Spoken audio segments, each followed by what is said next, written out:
Le roi est plein d'énergie. Le roi est plein de vigueur. C'est notre roi. Alléluia.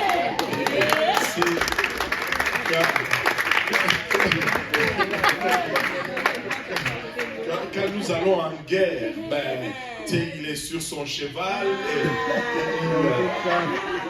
et il reflète de lui et moi. Quand on le regarde, on est encouragé. On est engagé. Amen. Et là, le prophète demande au roi de prendre son arc. Je n'ai pas d'arc, je n'ai pas de flèche, mais on va faire semblant, ok? Et là, le prophète demande au roi de prendre son arc. Et le roi prend son arc. Et il dit, prends une flèche. Et il prend une flèche également. Et là, il dit, tu vas bander la flèche. Et il bande la flèche. Et il dirige vers la fenêtre. Attention ceux qui sont ici. Mais regardez ce que le prophète fait. Là, je vais amener l'autre génération. Papa, je veux faire venir maintenant. Papa, pourrez-vous venir me donner un coup de main? Ça ressemble au prophète. Alléluia. Il y a la sagesse. Il y a le temps. Il est jeune. Amen. Il y a de la vigueur. Et il est prêt à entreprendre des batailles.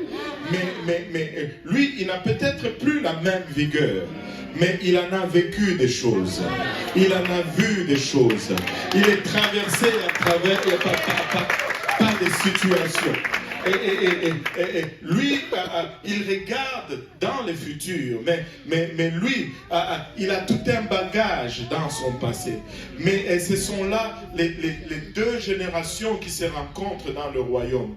Vous savez, il y a des générations qui se rencontrent dans le royaume. Il y a une jeune, dans l'église je veux dire, il y a une jeune génération qui est à l'avant-garde, qui est pleine de vigueur. Et nous sommes cette génération qui est pleine d'énergie et qui veut faire pour l'éternel. Mais des fois, il nous manque de sagesse parce que nous n'avons pas vécu certaines choses. Des fois, nous regardons ce que les anciens ont fait. Nous disons, ça ne fait pas de sens. Nous avons TikTok, nous avons Instagram, nous pouvons... Ils ont besoin de nous pour ouvrir leur téléphone. Vous comprenez ce que je veux dire? Des fois, on a l'impression qu'on est plus intelligent. Mais il y a une différence. Dans ma langue, il y a deux mots pour l'intelligence. Il y a le mot akili et il y a le mot mayele. Et les deux, c'est pour l'intelligence. Mayele, c'est pour l'intelligence de l'école.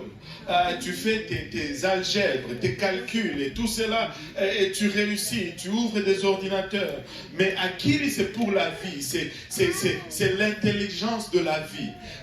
Tu peux être très brillant à l'école, mais échouer parce que tu n'es pas intelligent dans la vie. Et là, le roi bande et le prophète, dans les bras du roi, il y a la force, il y a de l'énergie. Mais le prophète vient maintenant aux côtés du roi et il met sa main sur la main du roi. Et il lui donne maintenant sa direction. Alléluia. Il lui donne sa direction. Et de ce mariage, nous avons les deux. Nous avons et la sagesse, nous avons et la vigueur et la force. Église, nous ne pouvons pas arriver à une place où nous ignorons nos anciens. Nous ne pouvons pas arriver à une place où nous négligeons nos anciens. Oh, certes, ils n'ont plus la vigueur que nous avons, alléluia, mais ils ont la sagesse pour diriger ce bras, alléluia, plein de vigueur. Ce bras est peut-être plein de vigueur, mais il n'a pas autant de sagesse que celle-ci. La main du prophète est tremblante. La main du prophète n'a pas assez de force pour bander cet arc. Mais la main du prophète, même avec ses tremblements, peut pointer dans la bonne direction. Vous savez, nous pouvons trouver des tremblements dans les enseignements de nos anciens. Nous pouvons trouver des choses qui ne sont pas peut-être à la bonne place. Mais laissez-moi vous dire, nous avons besoin de cette main pour nous diriger. Nous ne pouvons pas arriver à une place où nous disons, nous oublions nos anciens, nous savons tout faire et nous y allons nous-mêmes. Non, non, non, non. Nous avons besoin de nos anciens. Nous avons besoin de la main du prophète pour pouvoir accomplir l'œuvre à laquelle Dieu nous appelle. Alléluia. Merci, merci papa.